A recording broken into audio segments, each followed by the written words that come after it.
Guys, നിങ്ങൾ എക്സാമിന് copy അടിച്ചിട്ടുണ്ടോ? നിങ്ങൾ എക്സാം ഹാളിൽ ഇങ്ങനെയൊക്കെ ചെയ്തിട്ടുണ്ടോ എന്ന് നമുക്ക് നോക്കാം. ഓക്കെ, ഫസ്റ്റ് എന്ന് പറയുമ്പോൾ നിങ്ങൾ എക്സാം ഹാളിൽ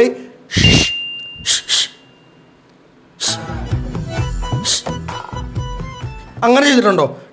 നമ്മൾ എക്സാം എഴുതിക്കൊണ്ടിരിക്കുമ്പോൾ അമ്മമാരുടെ കോപ്പി അടിക്കാൻ വേണ്ടി നമ്മൾ അവരെ വിളിക്കാൻ വേണ്ടി കൂട്ടുകാരത്തിൻ്റെ അല്ലെ കൂട്ടുകാരെ വിളിക്കാൻ വേണ്ടി ചെയ്തിട്ടുണ്ടോ?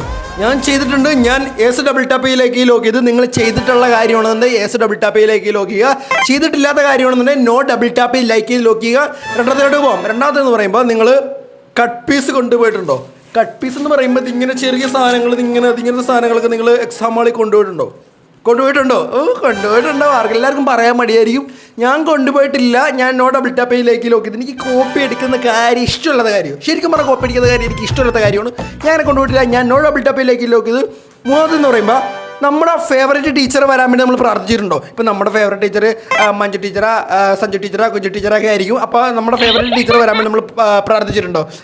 മിൻ ടീച്ചർ തന്നെ മറ്റേ ടീച്ചർ വരില്ലേ, മറ്റേ ടീച്ചർ ഭയങ്കര സീനാണ് എക്സാം എന്നൊക്കെ പറഞ്ഞ് നമ്മൾ പ്രാർത്ഥിച്ചിട്ടുണ്ടോ? നമ്മുടെ ഫേവറേറ്റ് ടീച്ചർ വരാൻ വേണ്ടി നമ്മൾ പ്രാർത്ഥിച്ചിട്ടുണ്ടോ? ഞാനങ്ങനെ പ്രാർത്ഥിച്ചിട്ടുണ്ട്. ഞാൻ എസ് ഡബിൾ ടാപ്പിലേക്ക് ലോക്ക് ചെയ്ത്. നിങ്ങൾ ചെയ്തിട്ടുണ്ട് എസ് ഡബിൾ ടാപ്പിലേക്ക് ലോക്ക് ചെയ്യുക. ചെയ്തിട്ടില്ല എന്നോ ഡബിൾ ടാപ്പിലേക്ക് ലോക്ക് ചെയ്യുക. നാലാമത്തിലോട്ട് പോകണം. നാലാമത്തിലോട്ട് പോകുന്നതിന് നമ്മുടെ ചാനൽ സബ്സ്ക്രൈബ് ചെയ്യുക. Ready, 1 2 3 start. നിങ്ങളുടെ സബ്സ്ക്രൈബാണ് എൻ്റെ എനർജി എന്ന് പറയുന്നത്. അപ്പോൾ നിങ്ങൾ സബ്സ്ക്രൈബ് ചെയ്യുക. അതെന്ന് പറയുമ്പോൾ നിങ്ങൾ ബെഞ്ചിൽ എഴുതി വെച്ചിട്ടുണ്ടോ? എക്സാമിന് മുമ്പായിട്ട് നിങ്ങൾ ബെഞ്ചിൽ എന്തെങ്കിലുമൊക്കെ ആയിട്ട് പേന വെച്ചാൽ അടിയിൽ വെച്ചാൽ എവിടെയെങ്കിലും എഴുതി വെച്ചിട്ടുണ്ടോ? ഞാനങ്ങനെ ചെയ്തിട്ടില്ല. നമ്മുടെ കൂട്ടുകാരന്മാരങ്ങനെ ഞങ്ങൾ കാണാറുണ്ട്. അവന്മാർക്ക് പഴയത്. അപ്പോൾ ഞാനങ്ങനെ ചെയ്തിട്ടില്ല. ഞാൻ നോ ഡബിൾ ടാപ്പിലേക്ക് ലോക്ക് ചെയ്ത്. അഞ്ചാമത്തെ ഫൈനൽ എന്ന് പറയുമ്പോൾ നിങ്ങൾ എക്സാം ഹാളിൽ കിടന്ന്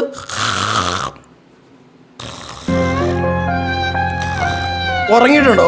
ഞാൻ എക്സാം ഹാളിൽ കിടന്ന് ഉറങ്ങിയിട്ടുണ്ട്. ഞാനൊരു അരമണിക്കൂറൊക്കെ നേരത്തെ എഴുതി കഴിയുമ്പോൾ ബാക്കി ടൈമിൽ നിന്ന് ഉറങ്ങും. എനിക്ക് ഉറങ്ങുന്നത് ഭയങ്കര ഇഷ്ടമാണ്. എക്സാം ഹാളിൽ കയറുന്ന ഒരു പ്രത്യേക ഉറക്കം വരും നമുക്ക്. ആ ഫീലിംഗ് എന്ന് പറയുന്നത് വണ്ടർഫുൾ ഫീലിംഗ് ആണ്.